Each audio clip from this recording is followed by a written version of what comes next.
Now, coming to Woodward Sports, Woodward and Main Street, the Woodward Sports Network Detroit Lions show. Let's go! Catch Gabrielle Dee Phillips, Matt Broder, and Terry Foster for all the latest news on your Detroit Lions every week. Only on the Woodward Sports Network YouTube channel and woodwardsports.com.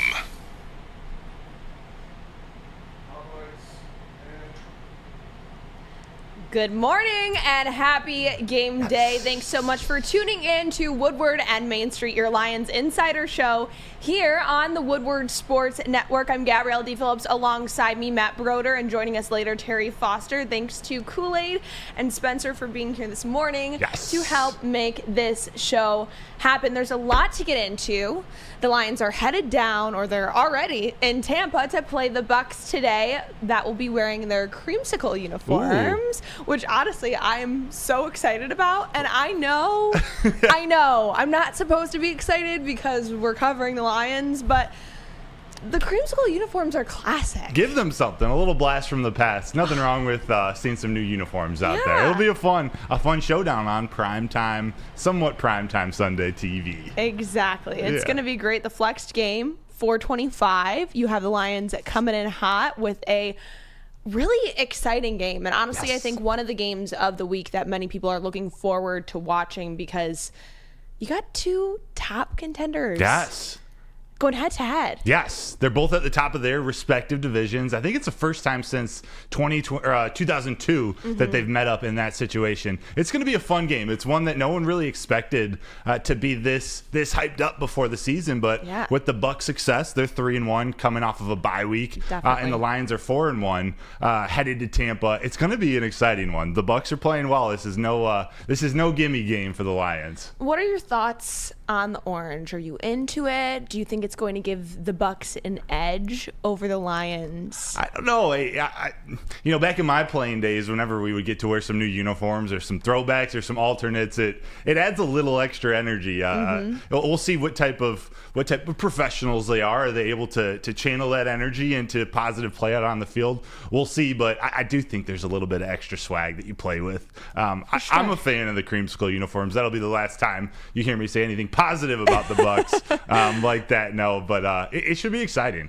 And you mentioned the bye week too. Yes. If it's not for the creamsicle uniforms that are going to give them the edge, it might be them coming off of a bye week and getting a key player back. The old wide receiver, Mike Evans, back in the fold. Yes. So that was something that I know a lot of Lions fans were looking out for. Is he going to be back to play against the Lions this week? And the answer is yes. And some breaking news this morning, literally like 10 minutes before the show started. Wow. Sam Laporta is going to have a workout before the game today to determine if he will be playing, but it does look like he is going to play. Good. So it's not official yet that he's playing, but he's going to go through a light warm-up before the game. They're going to see how that calf is feeling. It was flared up earlier this week. There were questions if he would be playing today, but it looks like he's going to be a go, and that means it's going to be the first time that Sam Laporta, Amon-Ra St. Brown, and Jameson Williams take the field together. That's something I'm excited to see. I think that might be a reason to be optimistic for this game. Not to jump ahead. Don't jump ahead, Gabby. To the final segment of the show, but having all three of those key players out on the field together, you've seen what the Lions are capable of without Amon-Ra St. Brown, without Sam Laporta, without Jameson Williams all on the field together. And now they're going to come together, and it's going to be kind of what I had talked about last week, a little bit of that. How are they going to share the love? How are they going to use all three key pieces out on the field together to bolster this already good Lions offense? Yes, it's something we're going to see today. How is Ben Johnson, the offensive mastermind of the Detroit Lions, gonna scheme these guys open? What type of difference does Jameson Williams make being out there, open up some lanes, open up some space for Amon-Ra St. Brown and Sam Laporta across the middle? It's going to be exciting to see how Ben Johnson exploits some mismatches that'll surely be caused. And on the other side, they've got some weapons too. You mentioned Mike Evans and Chris Godwin.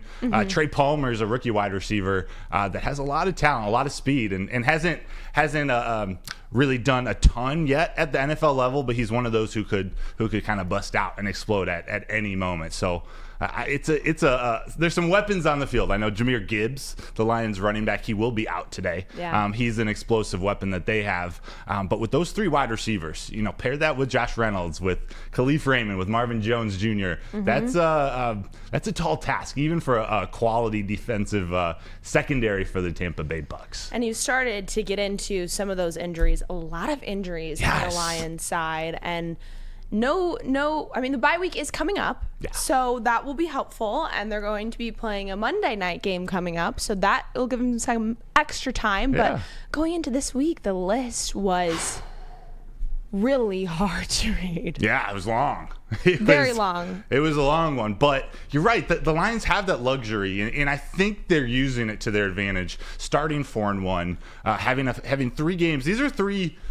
These next 3 games coming up before the bye week are no gimmies. We've got Tampa Bay today. We have the Baltimore Ravens. We travel to Baltimore next week, and then that home Monday night matchup against the Las Vegas Raiders. There's a lot on the line, but heading into that bye week, they're able to get a little more strategic with how they're resting these players, how they're using them in practice, getting them ready for either game day or towards that bye week where, someone like Josh Pascal, who was slated to be out for maybe a little bit longer, it seems he's slowly, or actually I shouldn't say slowly, a little quicker than expected, making his way back from a knee injury. He's one that they got to make a decision. Do we bring him back?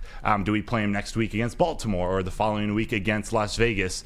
Or do we use that bye week to get an extra 10, 12, 13 days before they go to Los Angeles to play the Chargers? I think they're able to just make some of these decisions a little bit more strategic. Jahmyr Gibbs, maybe he and Brian Branch, who are going to be out today, maybe they could have played if it was a little more important game. We'll see, but we know Branch is out. Gibbs is out. Jonah Jackson is out, a big left guard for the Detroit Lions. So they're going to be battling today. Who are you most concerned about not taking the field today against the Bucs? Jonah Jackson. Okay. The left guard, Jonah Jackson. The Bucs defense, Vita Vea is a nose tackle for the Bucs who's massive. He's like 6'4", 6'5", 350 pounds. He's a lot in there. He's a disruptor right in the middle of that defense.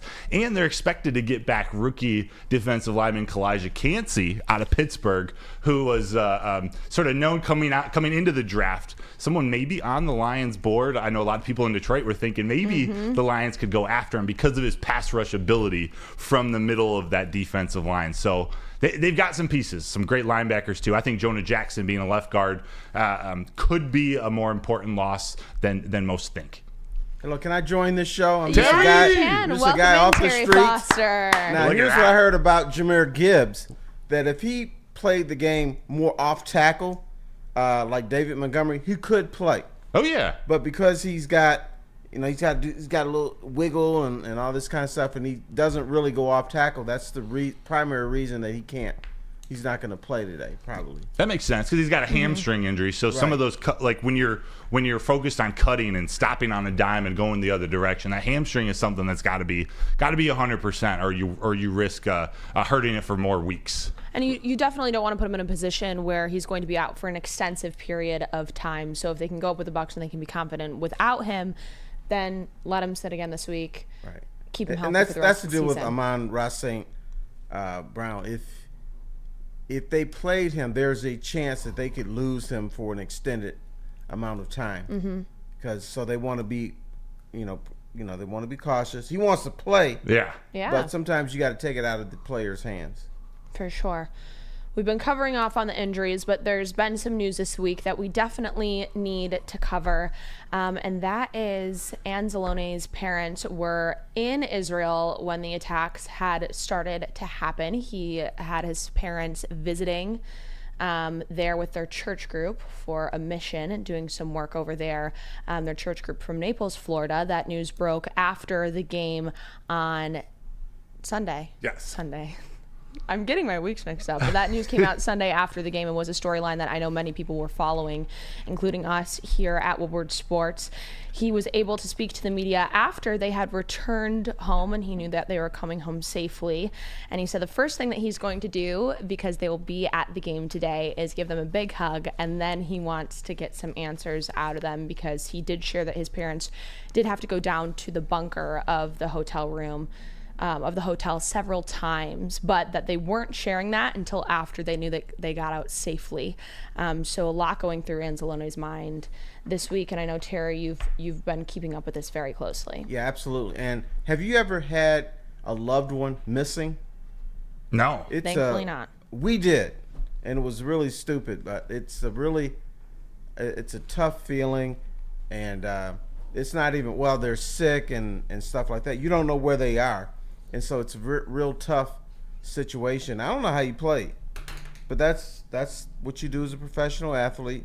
Nobody cares about your feelings. They only care about Sundays, or in the Lions case, Thursdays and Mondays and Saturdays and all these other days. But you just have to be a professional, suck it up. He didn't even tell the team, and which, I probably would have told my teammates, here's what the deal is, here's what I'm dealing with, and they would pretty much say, oh, that's too bad, and they would go about their own business. So that's probably why he didn't say anything about it. But it's got to be a real tough feeling, particularly, I mean, you see bombs going off, you hear all this stuff on CNN and Fox and CBS and stuff like that. So it's a very tough situation. I felt for the guy, but by the time we really found out about it, the parents seemed to be okay. They're in Jerusalem. They're in a bomb shelter, but you just never know. And I'm sure, he played in the game. He's a professional. He did what he had to do. And so today, I would have to imagine this is going to be his most rewarding game of his career. Mom and Dad are back. They're going to see him play, and that hug. Let me give you a little piece of advice, Alex. Don't hug them too hard. You are an NFL player. That's a strong man, right? Emotionally and physically. Yeah, don't crush Mom. Yeah, but it's so great to have them back safe. He talked about that they weren't really giving him all the details. They were trying to protect him and his siblings. He's got several siblings, so just the fact that they got back safe. They fortunately get to meet him in Florida. They're from Naples, and the Lions are traveling down. Yeah, what a great end to the story. Obviously, there's still a serious situation happening over there, but to hear that Alex Anzalone's family's back is great news. Yeah, it is great news, and the thing that I've discovered is no matter how old your children are, they're still your children. Yeah. Because I remember I made a comment, I said, well, I got one off my books because Celine turned 21, and so I don't have to worry about her. And then everyone I talked to said, oh, no, it's not over. She'll be 60 and you'll be worried about her. Yeah. Always your baby. And so you're always protecting them, and because I know when they're like 5 or 6, you don't want to tell them bad news. Well, when they're 26, you don't want to tell them bad news either. Never. Yeah. Well, happy ending to their storyline over this last week, one that I know we're all very happy to see for Anzalone. We'll get more into this Lions and Bucks matchup coming up in this next segment. The Lions are looking to continue their hot streak as they are working towards their best start since 2011, continuing this hot streak. First time the Bucks and the Lions will be facing off as the leaders of their respective division since 2002, and the Lions are going to Tampa Bay with confidence. Yeah, and I might need some counseling from you too. Oh, I got you. All right. All right. We'll get into it in this next segment. Stick with us. This is Woodward and Main Street, brought to you by Les Stanford. Join Woodward Sports' own Jeff Iafrate along with special WSN guests for the most anticipated Lions season in decades. Filled with different surprises and expert analysis. You're not going to want to miss out. Go to our Woodward Sports YouTube channel on Sundays and tune in live from 9:30 to 11:30 a.m. Woodward Sports' own Tom Mazaway and Sam Stick Day will be hosting our Lions postgame show after every Lions game all season long. Tune into the Woodward Sports YouTube channel for his hot off the press takes, game analysis, and Kool-Aid sipping celebrations. You won't want to miss it. Join Maz, Stick, and special guests each week immediately following every Lions game, exclusively on the WSN YouTube channel. Welcome back. This is Woodward and Main Street, your Lions Insider Show here on Woodward Sports Network. I'm Gabrielle Dee Phillips. Here with me this morning, Matt Broder and Terry Foster, ready to kick off your Lions game day. Not a home day, but on the road against the Bucks in Tampa.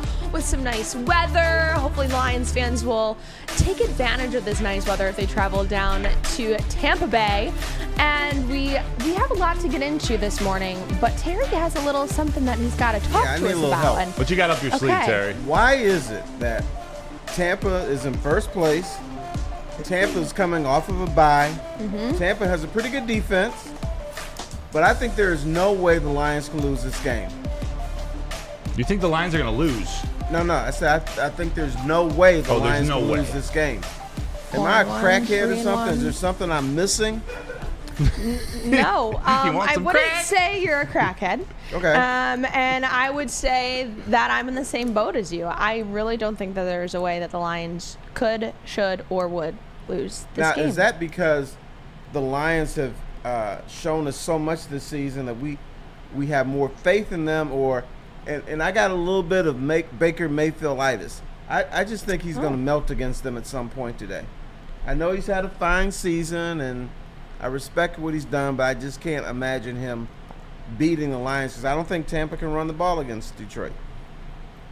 I don't think they can either, but I think Baker Mayfield, the unknown of what he can provide, I mean, it's very on both sides of the spectrum. I think that's part of the mystery, part of the reason why some Lions are a little skeptical. You don't necessarily trust that he's going to be the Baker of old, of the Baker who turns the ball over 3-4 times a game. That's sort of what the Lions need to do to put some pressure on him. But the unknown of Baker is kind of leaves some people uneasy. Like you said, he's played well.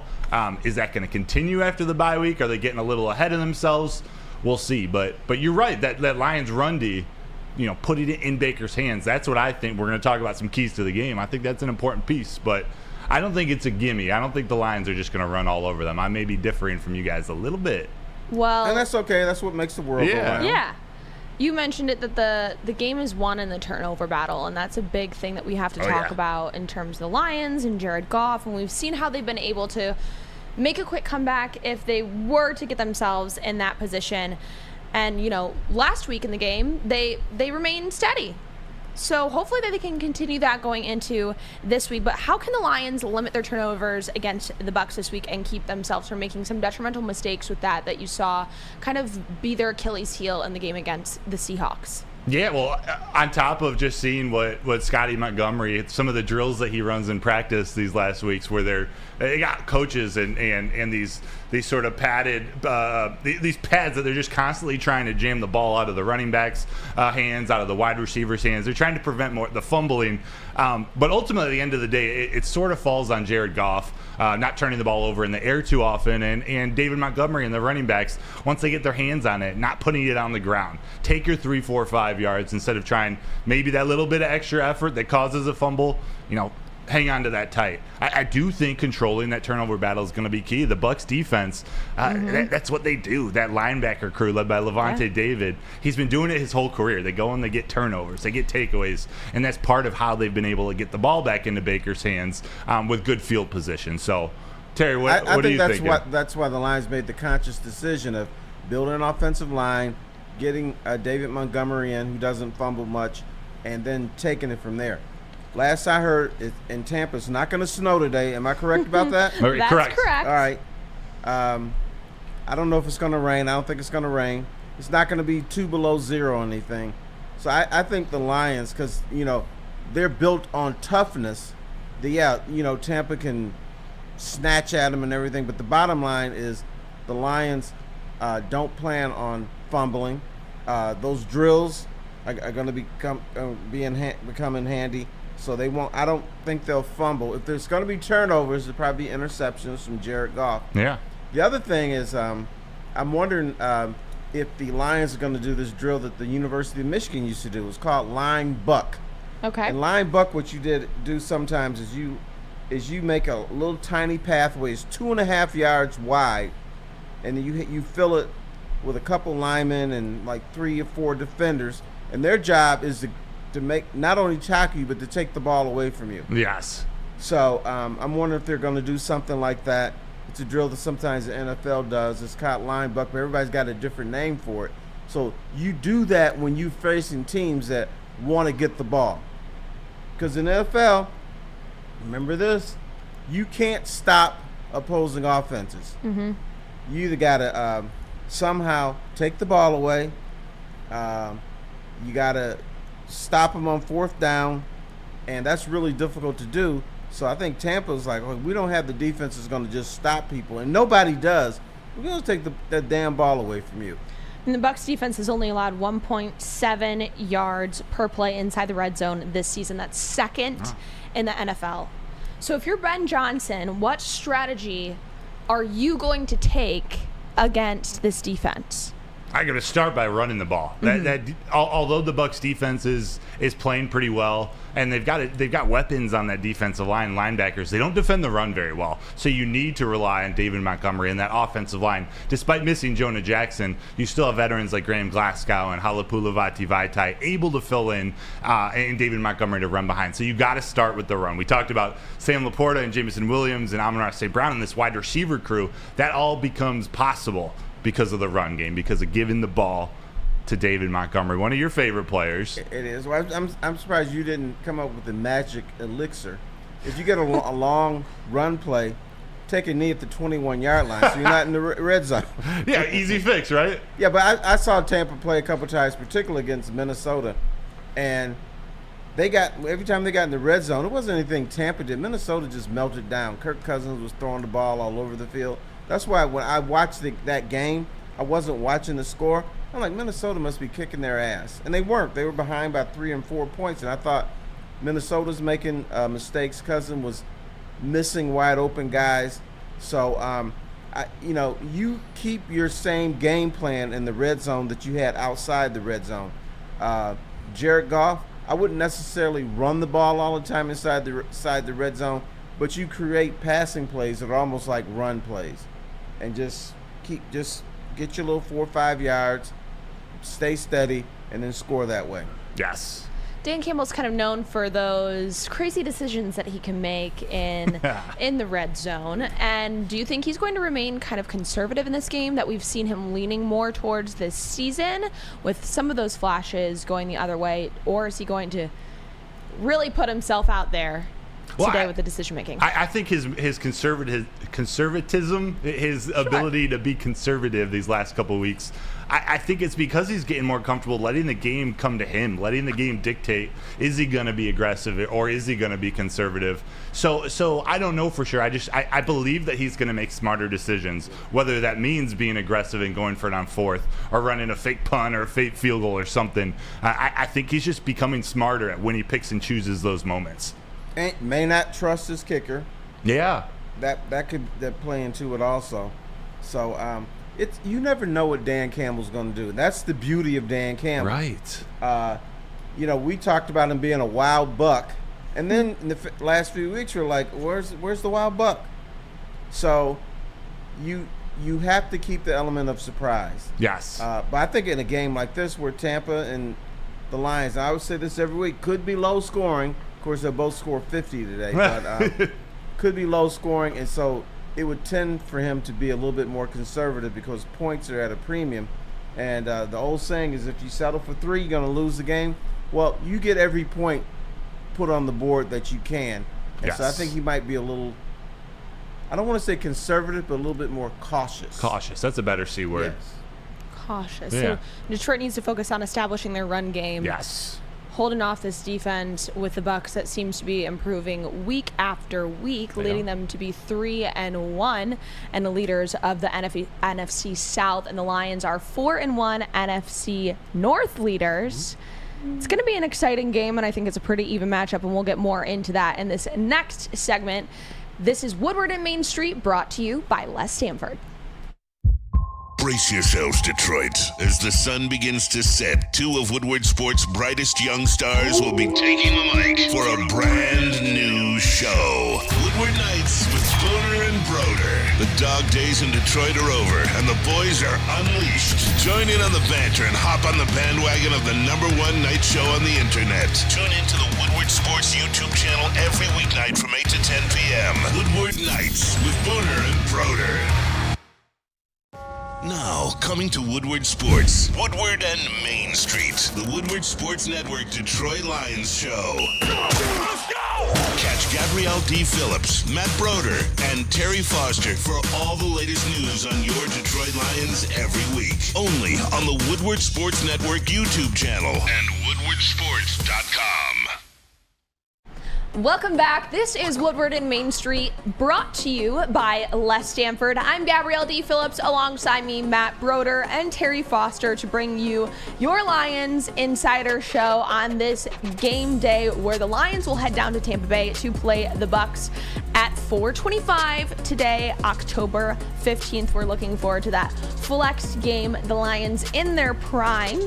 But we have to get into a little quarterback v. quarterback little discussion here, because both Jared Goff and Baker Mayfield are known for having that chip on their shoulder from being drafted first overall pick, Jared Goff in 2016, Baker Mayfield in 2018, and then Jared Goff being traded from the Rams in 2021, and Baker Mayfield being traded from the Browns and bouncing around a lot in that same year.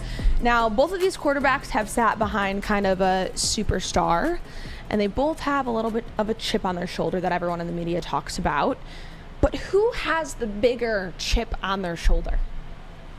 I'd have to say Baker Mayfield. Baker Mayfield has been rejected by two teams. Baker Mayfield has a higher profile than Jared Goff.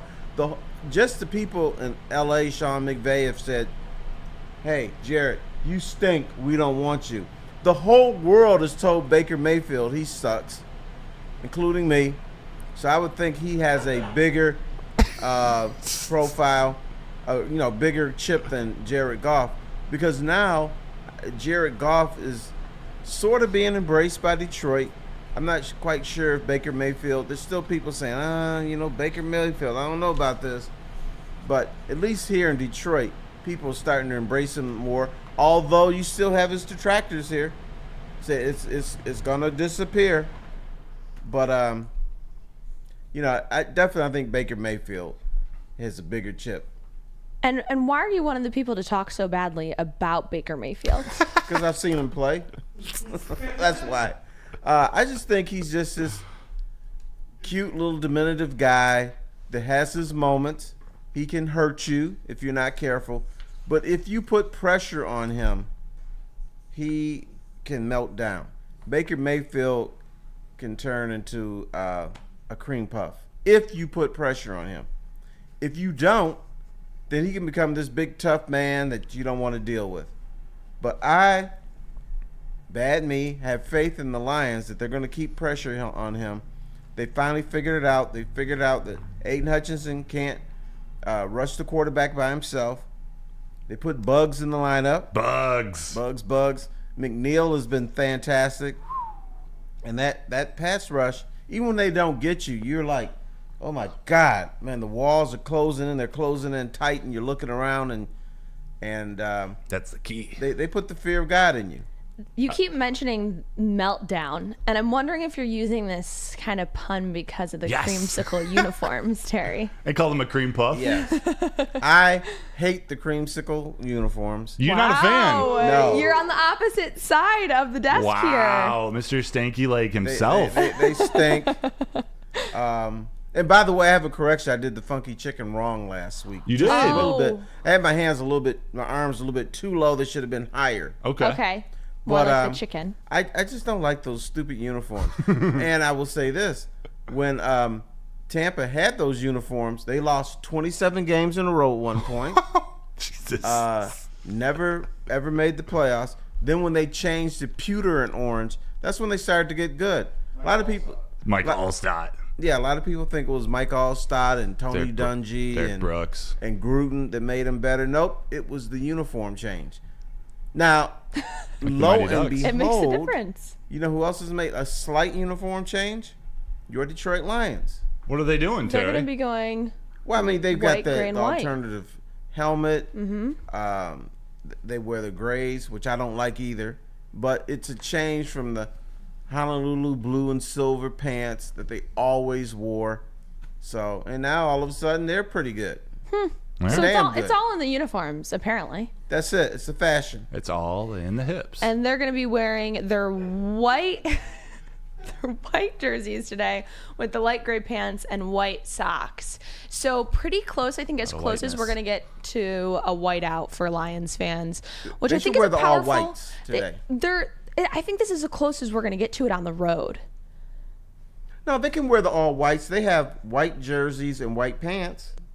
They could do that. I like that better than the gray pants. This is close enough to it, I think, for us to kind of have that opposition. I think it's going to look good out there, the white against the orange. It's going to be a game. It's going to be visually a game. A game. Yeah. Yes, it will be. So getting a little bit more back into Jared Goff and Baker Mayfield. Baker Mayfield talked really highly about Jared Goff in the media this week, and it almost made him sound like a Jared Goff fan. So here's a little bit of what he said, coming from somebody that needed a fresh start as well. Jared's a stud. I think he's playing really well. You can tell his leadership, all the things he's got, why he got chosen so high. He's truly showing that now. Not every fit is perfect, and for him, I think you see his confidence grow. He's got all the tools you want. Tall guy, good arm, really, really smart. The sneaky thing about this game is his play action and all his fakes and stuff. He's really, really good at that.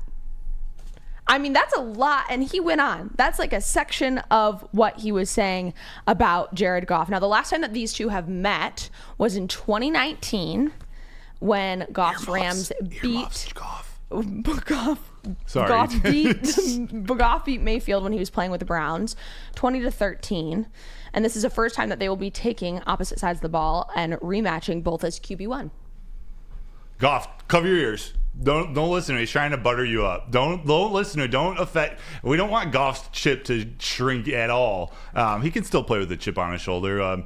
Baker Mayfield's right, though. All the things he was saying about Goff, how strong he is in the play-action pass. He is one of those guys. He's got a fresh start in new life, and we've seen his play. It started to elevate. It started to bring the most out of his teammates. No matter who's out of the game, whether Amon-Ra St. Brown's missing or Jahmyr Gibbs, that offense is continuing to run like a well-oiled machine. And a lot of that has to do with Goff. A lot of that has to do with that offensive line. But you need that quarterback. You need that guy to lead your team. You need him. And Goff's playing well. And Baker, he's just trying to butter him up. So chill, Boys Jared. and girls, I have the word for the day.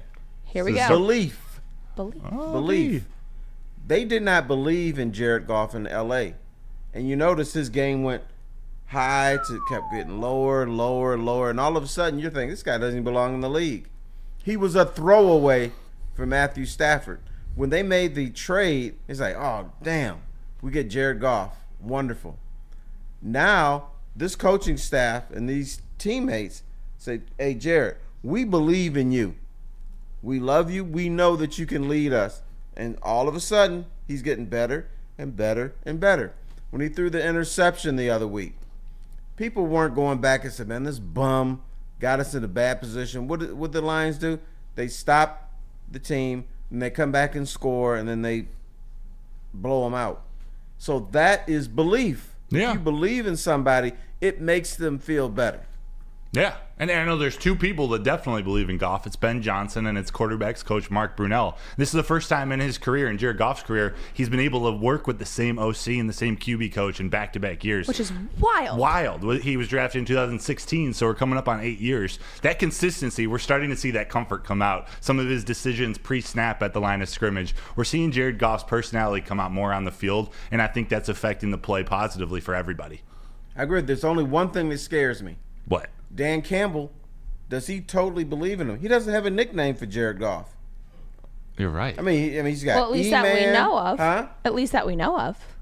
Jared Goff doesn't seem like the kind of nickname guy. I think he's okay without one. I know, but Dan Campbell gives everybody a nickname. We got Rodrigo, E-Man. We got all kinds of names. So if he comes up with a nickname, then you know that Dan Campbell's fully invested. Do you have a nickname suggestion? Because we seem to be on a roll with the names here. Gotta be careful with that last name. You might have a nickname that they can't publicly say to the media. Well, there was a nickname people were suggesting for the offensive line, the Goffensive line. The offensive line. So we'll come up with something. We'll come up with something. Now, Terry, I know you're one to say, like, because they're talking about Jared Goff highly in the media, that's not something to listen to, kind of as Matt You're had correct. alluded That's to. exactly what I was thinking. I'm getting ahead of you. I'm knowing what you're gonna have coming next. How much should this be taken into consideration from larger media as a whole? Because we've seen how much Jared Goff is kind of looked down upon. And if there's other members of his position in the league that are speaking so highly of him, do you think this is going to trickle over and continue on this positive train for Jared Goff within the larger media? I think we're already seeing that. I think Jared Goff is getting that reputation as that play action guy. He's called a game manager a lot, but I don't think game manager is a 4-letter word anymore. Not in this league. No. Because you have to do that. You can't. Everybody wants the 80-yard bomb and, these big gadget plays. You can't do that in the NFL because it puts you at the risk of turning the ball over. More than big plays to win in this league, you can not turn the ball over. Just don't. So I think what coaches are like, all right, we see what this league is all about, so we're going to hit intermediate routes. We want to run the football. And so who cares if you're a game manager if you are a game winner? Yeah. Yeah, we see Jared Goff. I believe he's fourth in passing yards per attempt in the league behind Josh Allen, Brock Purdy, and Tua Tagovailoa. It's because he's able to find his wide receivers, his weapons, his running backs. He's able to find them in space efficiently and allow them. You're finding them in leveraged opportunities where they can get it in space and then make a move after. They're getting 6, 7, 8 yards on that first down pass, which is something that they haven't been able to do in the past. So he's able, being a game manager, he's still able to move the chains. He's still able to move the ball. And he does happen to be first in the NFL in 20-yard attempts and 20-yard touchdown passes. So it's not like he can't throw the deep ball. I know he's not known for that. He's been very, very accurate thus far this season. Now, where Jared Goff is currently at with the Lions this season and towards the end of last season, do you think he still has room to go before he hits his ceiling, or are we seeing the best Jared Goff that you think we're going to get? I think he could be better. And I think he can be better from the standpoint, I know that he's completed a lot of 20-yard passes, but when you see him live, he's still turning some of those plays down because maybe lack of confidence, maybe he doesn't quite think it's open. So I think, yeah, there is room to grow. It could be with J-Mo if he ever gets his act together and starts catching balls. I mean, it wouldn't be because Jared Goff got better, it's because Jared Goff would have more options in front of him. So, yes, there is room to grow, but I think the personnel around him has to be better and upgraded for us to see that. Would you agree, or is there anything else that you're looking for from Jared Goff to prove that he hasn't hit his ceiling yet? No, I agree. I think he's still finding his rhythm with that offense. When you think about a new running back in David Montgomery, new rookies in tight end Sam Laporta, running back Jahmyr Gibbs, like he's still finding that a lot. And now we get Jameson Williams back. The rhythm wasn't all that there in the passing game last week against the Panthers, but we might see him a little bit more get involved. How are they going to use him? Do they take a deep shot to J-Mo, or do they try to find him in some of those underneath routes and let him take the ball after he catches it, let him try to get to the end zone that way? So I do think Jared Goff still has room to improve, it's the exciting part. This offense isn't done growing. It is. You know what's going to get better? Who? Don't be shocked when I say Sam Laporta. Yeah. Sam Laporta is playing great, but he's a rookie. He's learning stuff every day. Teammates are telling him things every day. He's growing as a person out there on the field, and he's one of those guys that he's got that competitive streak. He's, believe it or not, he's got a little chip on his shoulder too, because he's from Iowa, and even though we respect Iowa tight ends, we don't respect the program. Right. So he's like, oh yeah, he's from Iowa, that's cute. But now he's going to get better because you pick up things in the league in your second year. man, you're a whole different man Yeah. than when you were in your first year. And Ben Johnson talked this week about tight ends coach Steve Hyden and how important he's been to Sam Laporta and his development and how crucial that relationship is moving forward. And they beat Sam Laporta up in practice. I hope that's not why he has this calf injury, but they throw a lot at him in practice, both from the defensive, schematically from the defensive end, also physically. Those defensive linemen make it tough on him, and they want to put him through that in practice so that when it's game time, he's ready for those moments. And you're right, Terry, he's still getting better, still has a ton of room to grow. And it's been a caveat all season. This is the hardest position for somebody to step into and really thrive at in their rookie year. And you've just seen how he's completely proven everyone wrong with that. And then you add a year under his belt, that confidence. Going back to what you said, Terry, if those pieces around Jared Goff continue to grow, Sam Laporta being one, Jameson Williams being the other, I think you're going to see Jared Goff continue to grow. Yeah. And there was one guy he did not surprise. Yeah, this is for you. It's not Kerry Kittle, but it's George Kittle. Oh, Kerry. George Kittle came out from the jump and said, this guy is going to be fantastic. Yes. He's going to be one of the better Iowa tight ends. And so he's been proven right. All right. Week 5, Sam Laporta with 2 touchdowns, George Kittle with 3. That's a big day for Iowa tight ends.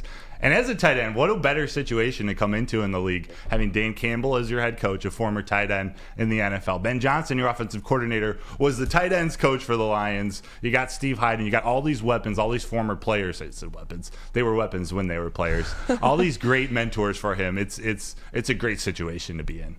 Definitely. And I'm the only person saying this, I still say at some point, maybe it's not going to happen this year, but at some point, they're going to put in some wildcat formation for Sam Laporta. He was a former quarterback, right? Yes, and he was Iowa's emergency quarterback. Yes. Because Iowa had before their bowl game, I don't know, they're in the peanut butter bowl or something like that. He was their emergency quarterback, and because they had some injuries, and he was about to go in. Yeah. The 49ers could have used him in the playoffs last year. They could. You know, they he would probably hurt. would have played. The Niners don't need a quarterback to win. Now, didn't do you last year. think the Lions are going to bust out any trick plays today, like we've been seeing them sprinkle in here and there? Yeah. Yeah? I think they're finding a way to weasel one in every game. Yeah.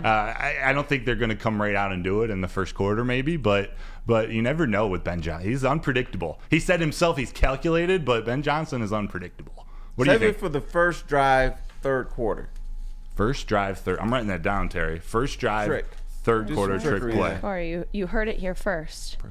That is one of Terry's first predictions of the day, but we're going to get into all of our score predictions, the pessimistic and the optimistic ahead of the Lions taking on the Bucs in Tampa Bay at 4:25 today. Stick with us. This is Woodward and Main Street, brought to you by Les Stanford.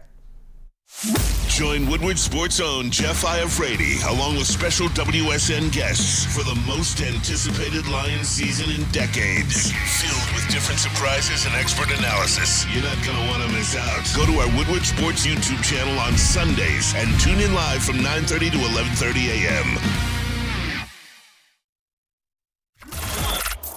Woodward Sports' own Tom Mazaway and Sam Stick Day will be hosting our Lions postgame show after every Lions game all season long. Tune into the Woodward Sports YouTube channel for his hot-off-the-press takes, game analysis, and Kool-Aid sipping celebrations. You won't want to miss it. Join Maz, Stick, and special guests each week immediately following every Lions game, exclusively on the WSN YouTube channel. Welcome back. This is Woodward and Main Street, brought to you by Les Stanford, your Lions Insider show of Woodward Sports Network. I'm Gabrielle Dee Phillips, alongside me, Matt Broder and Terry Foster, here to kick off your game day the right way. 8 a.m. on game days and 7 a.m. on Tuesdays. We'll be back here on Tuesday to recap hopefully a Lions win, because those episodes are always much more fun than a Lions loss, and I know we like that better. We know you like that better, so let's all put our good energy into the Lions winning this week, and we're going to get into our pessimistic and optimistic and game predictions for today. So as always, we're going to start off with the bad, get it out of the way, and then end with a positive. So I'm going to kick it off with Terry. What is your reason to be pessimistic about the Lions' performance today? that the Lions' offensive line, for whatever reason, is overwhelmed by the D-line of the Tampa Bay Buccaneers. That would be a reason that they cannot win this game. And obviously, the turnovers, that's so boring. Everybody just gets on, they put on their shirt and tie and say, well, the team that doesn't turn the ball over is going to win the game. Well, I did say that earlier in the show. I did too. And I didn't have my I'm making tie fun on of you. and sounding like a nerd. My bad. Both of us, Terry, but continue on.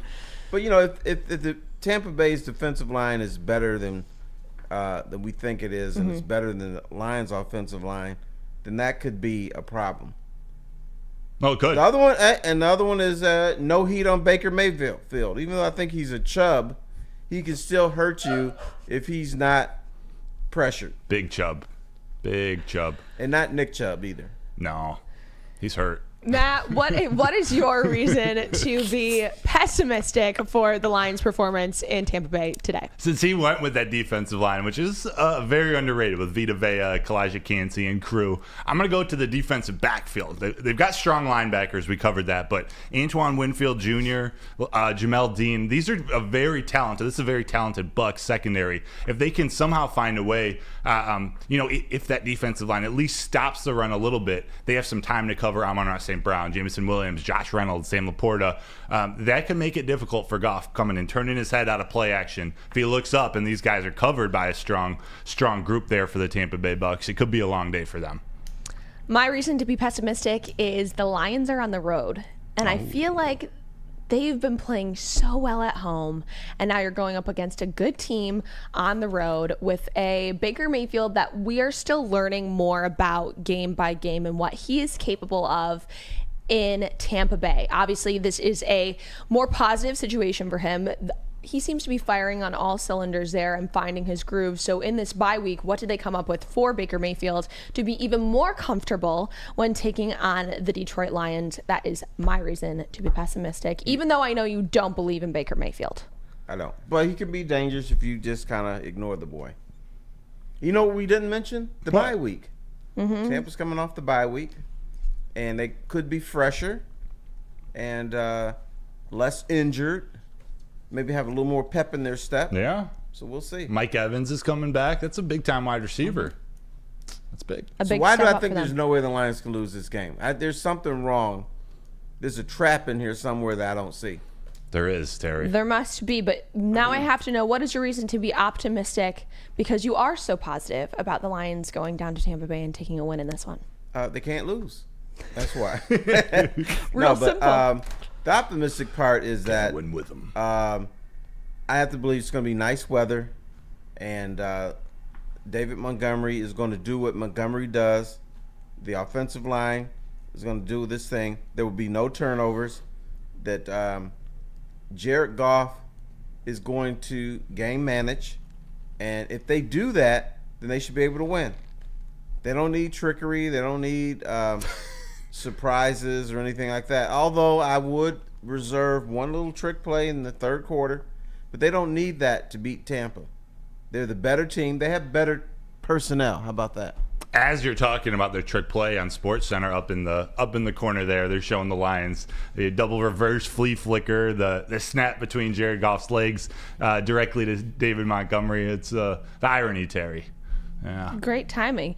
And what is your reason to be optimistic for a Lions win this week now? You know, Terry brought up a good point. That Tampa Bay rush defense is not very strong. So if David Montgomery can have himself a day behind that offensive line, even without Jonah Jackson, that'd be huge. But I'm going to go with the Lions defensive line. They've been playing great these last couple weeks. I actually think they're going to have their best game of the season today against the Bucs. Tristan Wirfs is really the only offensive lineman that scares me as coming from the Lions side. He's a very, very talented tackle for the Tampa Bay Bucs. But if the Lions, led by Aiden Hutchinson, Ali McNeil, Charles Harris, Benito Jones, Buggs, Terry's boy Buggs, if they can not just get pressure on Baker Mayfield, but be disciplined with their containment of that pressure. If they don't get Baker Mayfield down, don't let him escape and be able to improvise, be able to use his spontaneity to make things happen. That's when Baker's at his best. He's not at his best in the pocket. He's at his best when he can get outside of the pocket. He's using his legs. He's able to make throws off the run. That's where, when things break down, Baker Mayfield, the magic tends to come out. So they need to get pressure on him, but keep him in the pocket. That's what they need to do. That's why I'm what optimistic. Geno Smith did to him. Yeah, and Geno killed Smith, him. he was, he found open pockets and he was able to create space and find guys who weren't open the first 4 or 5 seconds, and he would find them. But now Baker will not only pass, but he'll run. He'll run if you don't contain him. So you got to watch out for that. I'm going to jump over to my reason to be optimistic and kind of bring up something that we talked about earlier in the show today, and that is the fact that you're going to have Amon-Ra St. Brown, Laporta, now that we're hearing about, as well as, who else am I missing? Jameson Williams, who now has another game underneath his belt. Obviously, he didn't have a performance that many people were impressed by last week, but I think this week he's, starting to shake off the rust, and we might see him come out a little bit more in this game. But there's options. There's options for Jared Goff in this game, more than I think he's had in a game yet this season. And we've talked about his opportunity for growth, and this is one of those games where I think he has an opportunity to grow and show people what he's capable of, and what I think a lot of us saw in the preseason and in those practices and in OTAs, that he did have a lot of options and he was clicking with a lot of the guys. I remember sitting there and being like, what are they going to do this season? Who is he going to throw to? Because between those three and David Montgomery, there are so many options for Ben Johnson to come up with in terms of offensive plan. So they're a tough team for fantasy football players, fantasy football fans. They're tough to draft, other than really Amon-Ra St. Brown, and David Montgomery's playing pretty well. All those other weapons, you see Khalif Raymond will just show up with 2 or 3 catches for 50 yards. Josh Reynolds might have 1 catch for 20 yards one game, 6 for 78 the next game. It's hard to game plan because Ben Johnson, Jared Goff, they spread that ball around. Yeah. You never know who's going to be that X factor. Today it might be Marvin Jones. He could have a huge game. You never know. They find these guys that make a difference and make an impact on the game. And they not only spread it out on the offense, but also on the defense. Yeah. Like, who are we expecting to get the most sacks today? And I honestly could not tell you, because they've been so across the board, and everyone's been showing out essentially what you were saying, that there's so many key players for this Lions team. Yeah, they're right. And that's what Tampa does. Tampa, when you look at them, they will sack the quarterback, but it comes from the cornerbacks, the DNs, the D tackles, the linebackers, so they spread it out all over the place. But something might be happening here in Detroit that we don't realize. We always used to talk about Aaron Rodgers and Tom Brady and the great quarterbacks making wide receivers look better than they actually are. Maybe Jared Goff is doing the same thing, because these wide receivers that we're praising today, before the season, we're like, look at the wide receiver room. There's nobody in there. There's nobody that can catch the ball. But now all of a sudden, these wide receivers are pretty good. And we didn't expect them to be good. Maybe Jared Goff is elevating the wide receiver room. Maybe Ben Johnson is elevating the wide receiver room. Because we didn't have respect for these guys, and now we're looking at them and saying, oh, it's pretty good now. It is pretty good now. And I think another reason to be optimistic, obviously we've talked a lot about the creamsicle uniforms, but the Lions fans have been traveling.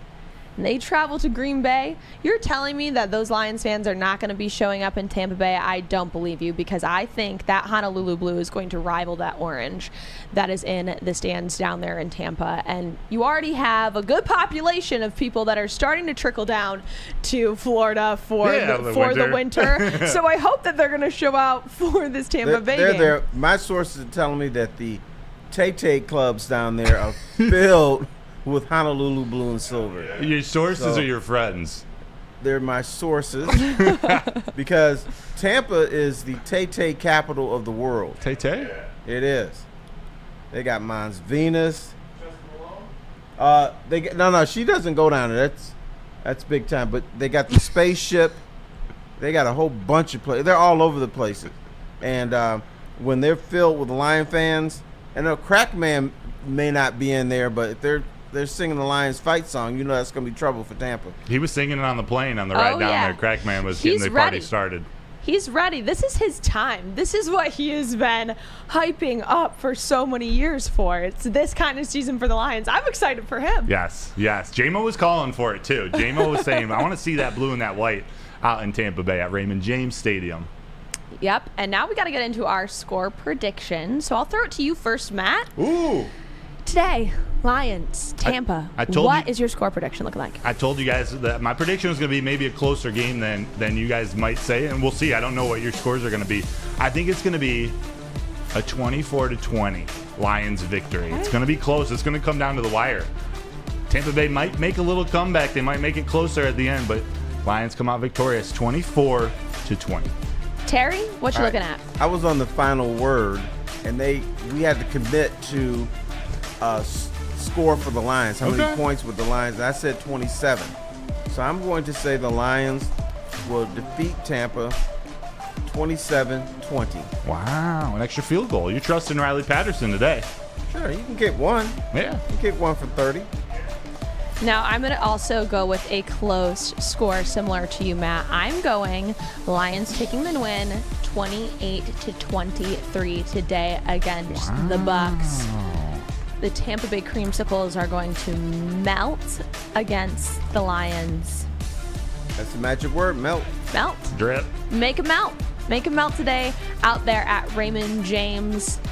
What is your score predictions? Let's hear it in the chat. Yeah, let's see. Let's see what the people are saying today. Get ready for this Bucs win, 24-20. That's Jeff Olson, our favorite Bucs fan. He's been in the chat all week.